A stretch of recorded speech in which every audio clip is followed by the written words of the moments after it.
Hello guys! Welcome back to my channel, and to this video, isi-share ko sa inyo kung magkano ang repair sa bag ko sa Louis Vuitton. Kasi yung bag ko, nasira yung handle ng zip. So, isi-share ko sa inyo kung magkano at saka how long it takes yung paggawa.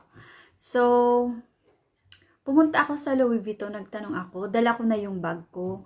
And kinuha nila yung bag ko, syempre, kailangan ng details, pero hindi naman inano yung resibo, inas yung resibo. Chinek lang nila yung bag, yung code ng bag doon sa, yung code ng bag ko. And kinuha yung details ko kasi isi-send daw, ipapadala kasi yung bag ko daw sa France. So, ayun, ngayon, na-receive ko na yung bag ko. Kasi sinend ng carrier.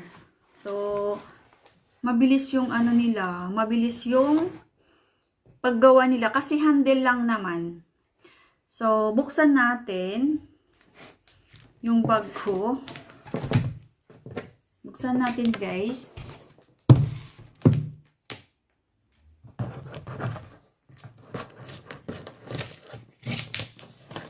Nag-vlog na rin din ako. Madali ako mag-video kasi galing kaming dinner. Tapos yung twins ko, kukunin na ng asawa ko. So, nagmamadali ako para pagdating nila, tapos na ako. So, ayan, merong ito yung ano, ito yung carrier. Yung name ko dito. So, buksan natin.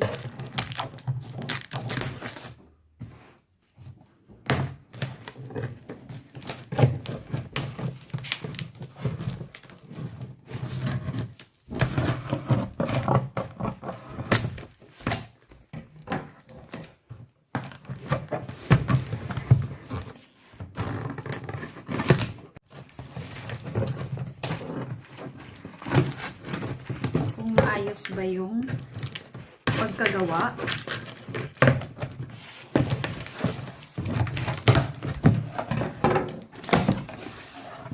Hala, nilagyan ng ano. Oh my God! Nilagyan siya ng dash bag. Kasi wala tong dash bag. Wow! Ang galing naman. Ayan guys, wala tong dash bag na nilagay ko, binigay ko doon sa Louis Vuitton na shop. Ito may dash bag na, binigay free. Kasi nawawala yung dash bag niya. So, open na natin guys. Ay, I'm so happy. May dash bag na siya. Ayan. Ayan siya guys. Ayan na siya. Kasi guys, ito yung problema ko. Wait, ayusin ko muna. Ito yung problema ko guys. Wala to. Mayroon to, kaso yun yung natanggal yung handle. Ayan, natanggal kasi yung handle ito. Yun yung pinaayos ko. So, meron pa ako nito, pero nag-ask sila kung gusto kong Pero maganda pa naman yung sa akin, pero sabi nila, kung gusto ko daw mag-replace nitong yung handle. So, nag-replace ako kasi para din medyo bago. So, magkano yung binayad ko is 25 euro. Ito lang siya. Ayan. Ang bilis ng guys. Lang, kasi siguro hindi na nila sinend doon sa France. Kasi dito sa, sa shop nila, dyan na lang nila inayos. So, mabilis lang siya. So, it takes lang, 2 days. Ayan siya. Ayan, bago na siya. Papakita ko sa inyo yung, yung natanggal. Kasi, ayan siya guys, So, this is, kasi, hindi nga lininis.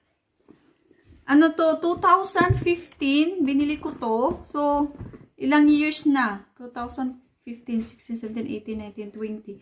So, 5 years na to, guys. 5 years na, napaka-used. Kasi this one, guys, sa totoo lang, ang daming malalagay dito sa bag na to. Ito, Speedy. Speedy 35, I think. Ayan, Allah, I'm so happy. Ayan, oh, mukhang bago na siya. Ayan, guys. 5 years na kasi to. Ito lang yung guys. Pero the rest, nagustuhan ko tong yung Speedy kasi yung handle niya is brown, hindi siya dumihin. At saka yung kulay, yung ibin din, hindi siya dumihin. 'Di ba? Hala. Ang galing-galing naman, ang galing nang gumawa. Pero yung mga dito, guys, di ko lang sure kung naano to. Kasi na talaga, oh. Ayan siya. Yan yung Louis Vuitton. Pag matagal na talaga siya, nag-feed talaga siya. Ay, ang ganda. Ayan na siya, oh. Mukhang new na siya. Try ko nga. Ayan, may handle na. Bago yung handle. I'm so happy. Happy. Ayan. Serious, nito. Napakatibay. As in, napakatibay, napaka-worth it nito na bag.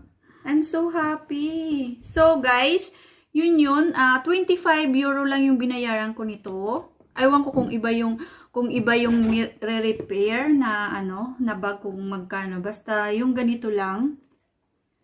25 euro lang siya. Tapos free shipping na. Then ito nga. Pero medyo malaki, oh. Binigyan ako ng bag. Kasi wala na siya. Yay! Ayan. Pwede pala, guys. Pwede palang magpa-repair. So, ayan, yan lang. 25 euro lang yung binayaran ko. I'm so happy. May dash bag ako na free. Thank you, Louis Vuitton. Sa repair shop nila. Thank you so much. I'm so happy. Ayan. Meron akong dash bag. So, ayan guys. Yun lang yung share ko guys sa inyo kung magkano yung repair sa bag ko sa may handle. At saka, how long it takes. Depende yata kung anong ipapa-repair mo. Siguro kung malala na, so i-forward doon sa pinaka nila, main nila sa France, yung gumagawa talaga. So ito kasi lang naman to. Ito lang handle, so madali lang siyang gawin at saka ni-replace lang dito, ito.